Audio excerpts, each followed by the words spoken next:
ஒருத்தர் வீடை பார்த்தாதான் ஊரை பார்ப்பாரு, ஊரை பார்த்தாதான் நாட்டை பார்ப்பாரு. 1008 பிரச்சனை இருக்கும். ஆனா இது பொது வழியில அவர் வந்து தப்பு தான். அப்ப அந்த காலத்துல எம்ஜிஆர் ஏதோ பண்ண மாதிரி பண்ணிட்டாரு. அதெல்லாம் வந்து ஒரு தவறான கருத்து. இந்த காலத்துல அது மாதிரிலாம் இருக்கக்கூடாது. அது தப்பு தான். அவருடைய அவருடைய நம்பிக்கையை கொஞ்சம் சீர்குலைக்கும் இந்த விஷயம். விஜய் இவ்வளவு நாள் இல்லாம இப்போ விஜயுடைய ஒய்ஃபு ஏன் பிரிஞ்சிருக்கிறாங்க, அதனால என்ன கேஸு என்ன அப்படின்னு கேட்குறாங்க. ஆனால் எனக்கு அதை பற்றி அவங்களுடைய பர்சனலில் உள்ள நுழைஞ்சி பேசுறதை பற்றி எனக்கு விருப்பம் இல்லை. விஜய்க்கு தலைவராக இருக்கத்தையோ சிஎம்ஆக்க இருக்கத்தையோ தகுதி இருக்கான்னாக்கா அது இல்லைன்னு நினைக்கிறேன். இன்னும் அவர் வளர்த்துக்கணும், அவர் தன்னை வளர்த்துக்கணும். முதல்ல இப்போதான் படம் பண்ணிட்டு இருந்து வெளியே வந்தாரு, தலைவராயிருக்காரு. அதை ஏற்றுக்கலாம். பட் ஆனால் வந்து அவருடைய உள்விகாரங்களை நான் தலையிட விரும்பலை. I believe in the sanctity of marriage, that it's a sacred institution and relationships should be nurtured. But if the parties to a marriage so desire to dissolve the marriage, that is also at their will. இதோட wife வந்து divorce கொடுத்தாங்கன்னு தெரியல.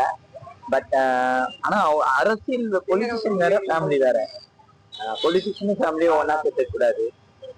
அது அவங்களுடைய தனிப்பட்ட விருப்பம். ஃபேமிலின்றது அவங்களுடைய தனிப்பட்ட விருப்பம். அவங்க இப்போ விஜய் கூட பிச்சா கூட இருக்காருன்னா அது சேர்த்து பேசுறாங்கன்னா அது அவங்களோட தனிப்பட்ட விஷயம். அதுல நம்ம தலையிடக்கூடாது.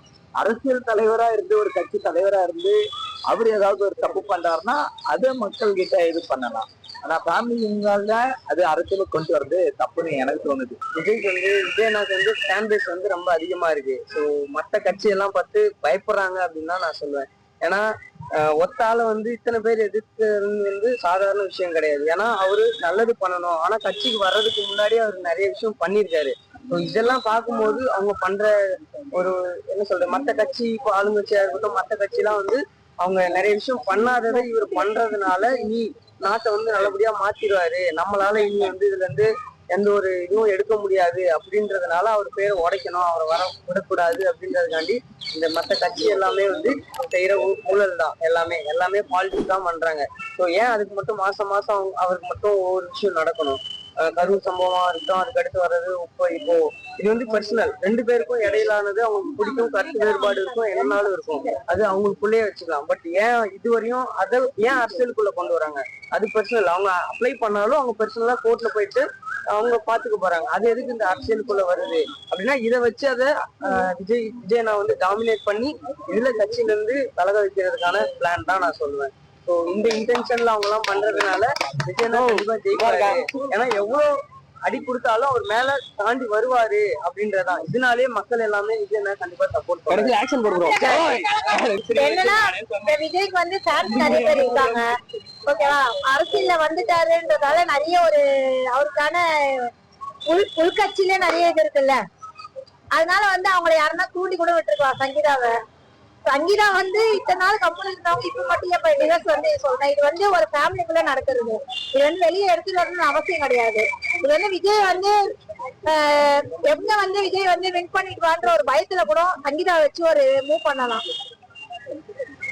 என்னைக்கே விஜய் தான் ஜெயிப்பாரு. அவங்க ஏன் வந்து டிவர்ஸ் அப்ளை பண்ற விஷயம் எனக்கு தெரியல. அது மெயினா என்ன சொல்றது பாத்தீங்கன்னா, அத்தனை வருஷம் வந்து லைஃப் லாங் அத்தனை வருஷம் கூட இருந்திருக்காங்க. திடீர்னு ஏன் டிவர்ஸ் அப்ளை பண்ணணுன்றது என்னோட கருத்து என்னவா இருக்குன்னு பாத்துட்டாங்கன்னா ஒரே விஷயம் தான்.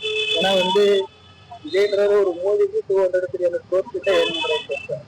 திடீர்னு வந்து அவங்க அப்ளை பண்ற ரீசன் என் பாயிண்ட் ஆஃப் வியூல என்ன தோணுதுன்னா அவ்வளவு கோடிக்கணக்கான சொத்து இருக்கு. திடீர்னு எல்லாம் மக்களுக்கே ஓவரால் போயிடுச்சுன்னா என்ன பண்றதுன்னு ஒரு ஆப்ஷனா இருக்கலாம். எல்லாம் பேக்ஹண்ட்ல இருந்து யாராச்சும் ஒரு சில விஷயம் சொல்லி கூட அவங்க அந்த டிவைஸ் அப்ளை பண்ற விஷயமா இருக்கலாம். சொல்லுவாங்களே 4 பேர் 4 விஷயமா சொல்லுவாங்க. இந்த மாதிரி ஏதாவது 4 லேடிஸ் அவங்க கூட இருந்திருக்கலாம்.